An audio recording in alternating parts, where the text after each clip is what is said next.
Hello, thanks for joining me, Craig, on Kent Beer Reviews for another review. Why did I say all that? Anyway, we have a beer from Uiltje. It's a collaboration beer. Anyway, this is Grandma's cooking recipe number 3.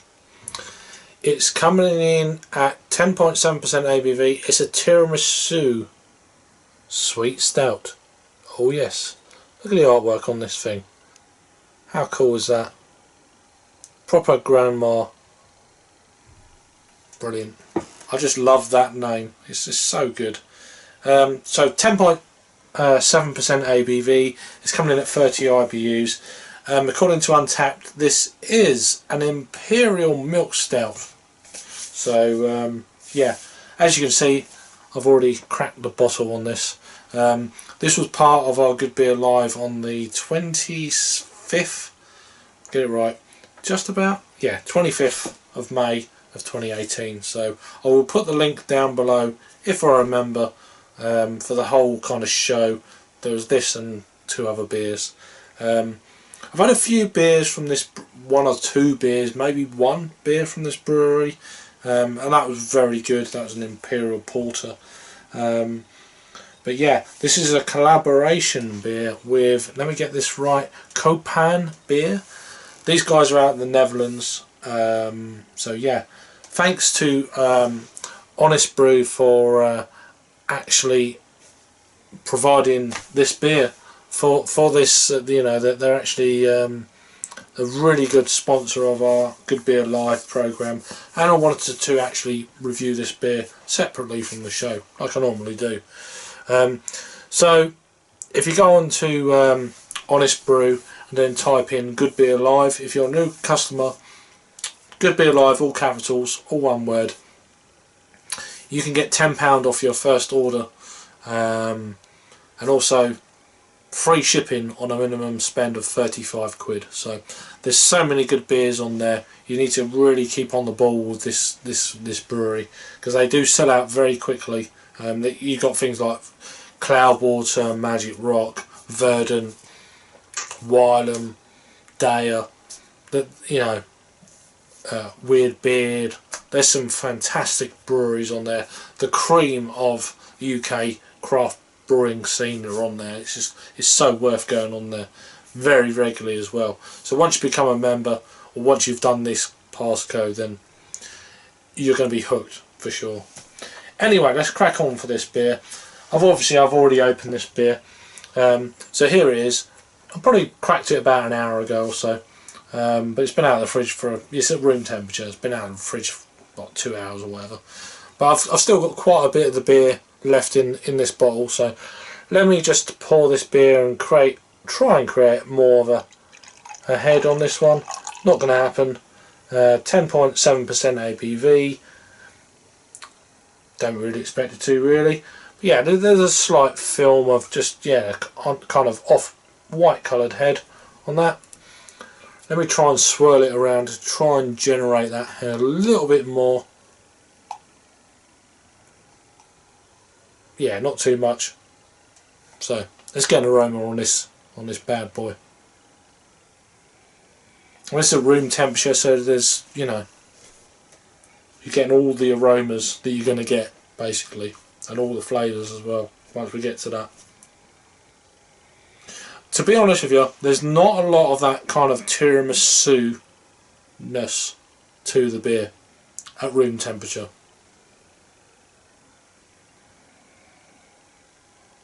I'm getting a lot more kind of like cocoa powder, chocolate influence.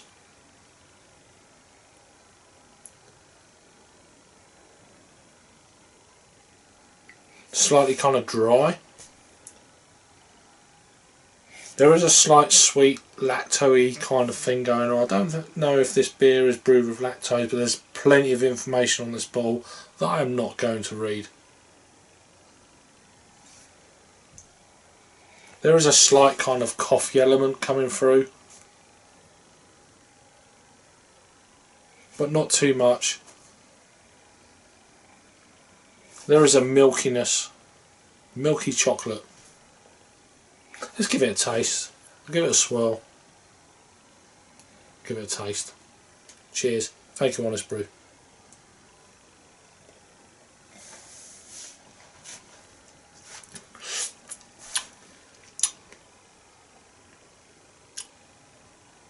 Cool. It's more intense than earlier actually. Maybe it's just because I swirled it around and had a taste.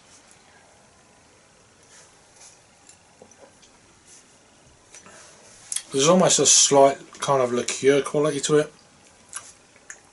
Very creamy, very rich, very luxurious. I mean, body wise, it's more of a kind of a medium body. Maybe upper end of medium. You know, for a milk stout, that's quite impressive. You know, for me. That's really interesting now. It almost tastes completely different from when I actually reviewed the beer. Maybe it's because I kept a bit in the bottle and then added it in. It's more impressive now. Beer is a funny thing sometimes. With timings of drinking the beer, different levels of the bottle or can you're drinking, and as I said, time. But yeah, this is a really interesting beer now. Wow. It's quite a bit different from when I actually done the actual live show.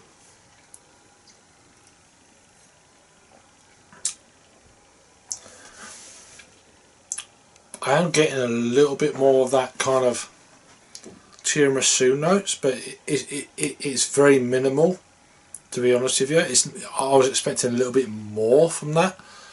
I am getting a little bit more booziness, but not in a bad way. It's a very smooth, velvety, silky way. But yeah, it's a cracking beer for sure. Yeah, I mean, I have no idea what the other two volumes of this series are like. But yeah, if you want to pause the video, read that. And then there's this side. I'm trying to keep it still, but never mind. In terms of a rating then, I'll give one more sip and then I'll go into the untapped scores. I'm not looking at the scores there, although it's on another page that I can't see at the moment. So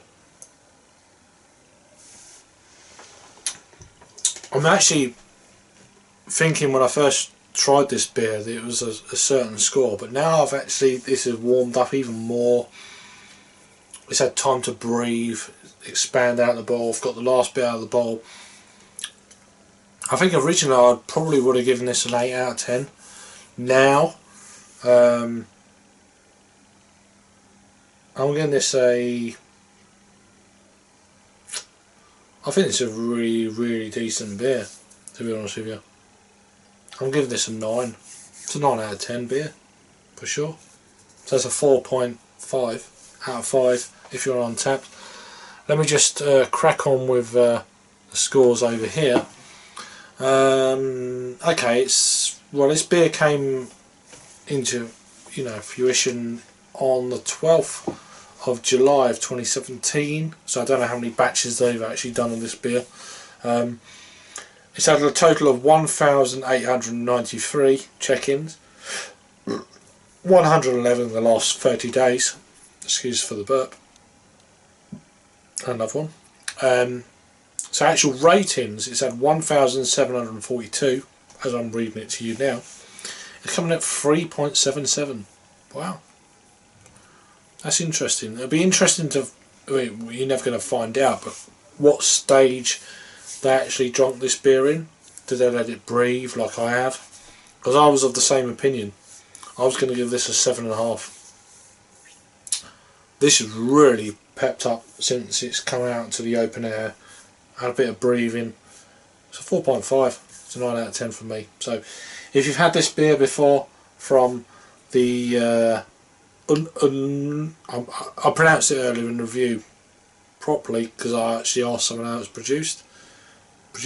pronounced Uiltje, butchering hell out of that. Yeah, anyway, let me know what you think of this. If you've had this, if you're in the Netherlands. If you've not had it, it's worth a try. It's interesting. Interesting beer. Thanks for watching. Thanks to Honest Brew. Check out Jake and Rob over at Hopzine. I'll put the links down below. And I'll see you in the next review. Cheers, guys.